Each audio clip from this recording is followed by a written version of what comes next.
In today's video, we're taking a look at how to install a 12-volt fuse block on a 24-volt solar power system, easy and simple.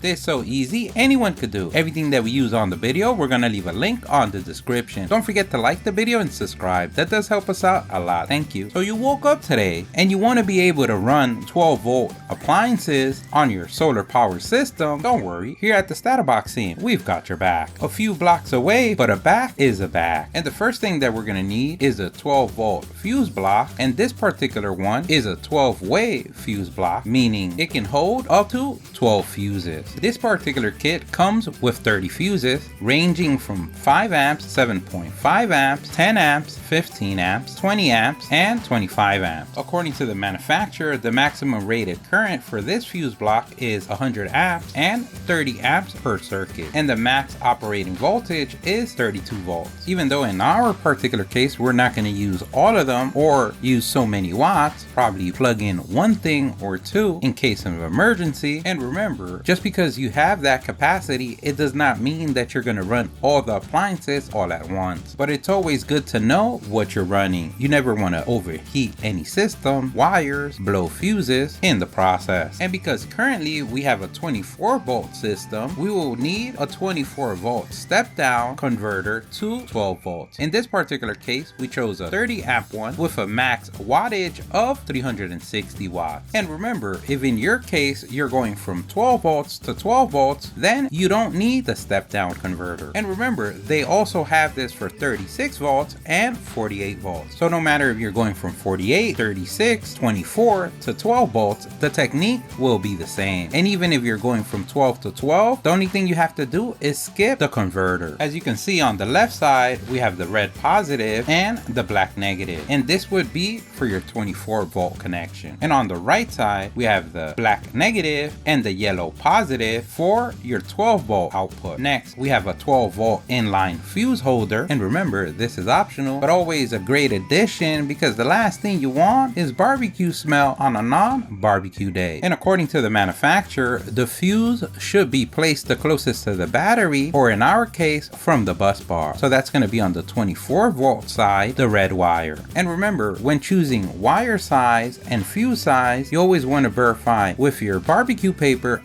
with your owner's manual for specific specs, as well as taking in account your short circuit rating. And to cut and strip the wires, we like using the self-adjusting wire stripper from Klein Tools, the 11061. We'll leave links on the description. We're gonna go ahead and strip the ends of our inline fuse. You can always check online for wire size and fuse size calculators. You can also check out our video on how to install a solar system for the first time, where we go over fuse sizing and wire sizing. And because in our case we're going further distance from our step down converter to our bus bar, we're going to create extensions for our wire. In your particular case, the wires on the converter might be long enough that you can connect it directly to your bus bar or to your fuse block. In this case, we're going to use insulated terminals, and for crimping, we're going to use the iCrimp insulated terminal crimping tool, which in this particular case also comes with 285 pieces of insulated butt, spades, and ring connectors ranging from 10 gauge to 22 gauge. We'll leave links on the description. And basically what you do is strip a little bit of wire from your fuse line, strip a little bit of wire on the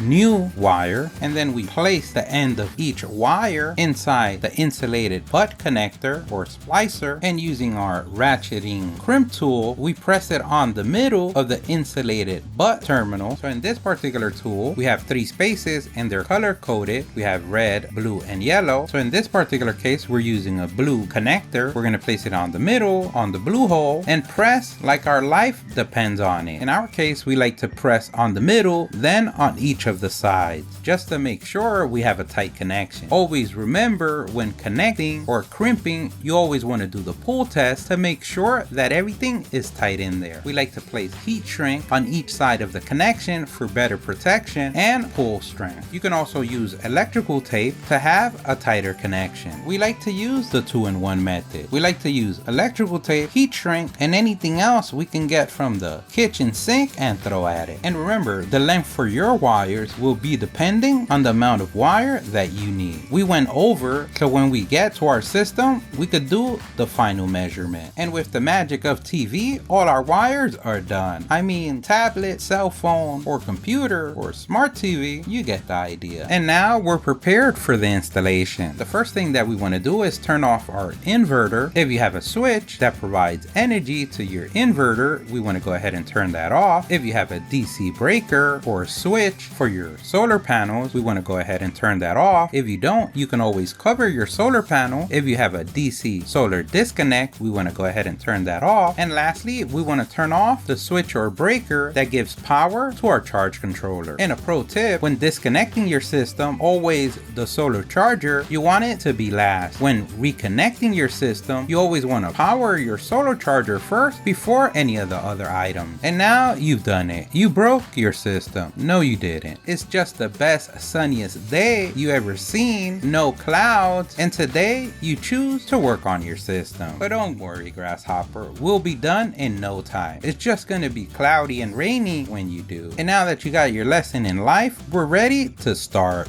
And we know you got this because you're the best. We're going to start by installing our step-down converter, and in this case we're going to choose to place it closer to the bus bar. In your case it might be closer to the battery, and remember, having a Watson as an extra hand is always a good idea. Next, we want to place our fuse block next to the converter for a closer connection. And remember, wherever you choose to install your system is up to you. You are the king, queen, both or none of your castle. Just don't let your spouse know, family members, friends, roommates, because the last thing you want is to lose your kingdom the same day when you proclaimed it. So if you notice, we have two screws, one on the bottom and one on the top. On the top we have the negative terminal, and at the bottom we have the positive terminal. We're going to go ahead and remove the nuts and washers to have a clear access to place our wires. And remember, the ancient rule passed down generation to generation of lefty loosey, righty tighty. And the first wire that we're going to connect is the positive wire,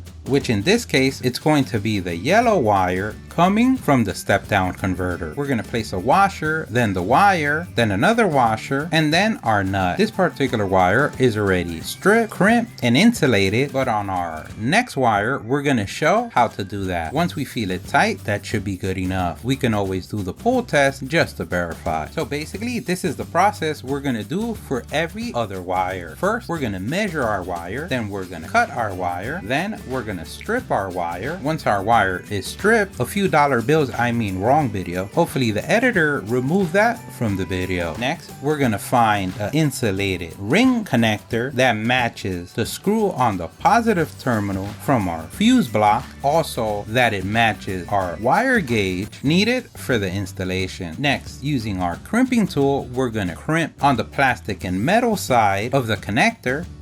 And always remember, a pro tip, you always want to have your heat shrink inserted in the wire before placing the connector. If you're using electrical tape, you can do it afterwards. And that is a pro tip. We're going to heat shrink our wire using a heat gun, and now your wire is going to be ready for connection. And remember, this is the same process for any other wire you want to insulate using any different kind of terminal. Now that we have our fuse block connected to our step-down converter, we're ready to wire in our wires going to the battery or the bus bar. In our particular case, is to the bus bar. If you're doing the connections to the battery, it would be the same technique, red to positive and black to negative. We use the same technique as before to create the wire. We cut it to size, crimped a ring terminal according to the size of our terminal on our bus bar. And remember, optional, you can add the inline fuse before the battery or the bus bar before installing the wire wire to the bus bar. If you're connecting an inline fuse, we want to go ahead and remove the fuse. A second advantage of the fuse is that when removing the fuse, let's say you're not using the fuse block or the step down converter, because there's no fuse, so that means there's no connection from one side of the wire to the other, it's not going to provide energy to the fuse block or the converter, meaning you're saving on solar energy from being used when your system is not being used. And when you're ready to use, you can place your fuse back when needed. In this particular case, we're going to use one of the smaller screw terminals to connect our wire. Always remember, you always want to do a pull test just to make sure that everything's snug in there. And once the test is passed, we can go ahead and move on to our negative wire. In this case, we're connecting it also to a negative bus bar. In your case, it can be directly connected to your battery. And remember, a pro tip,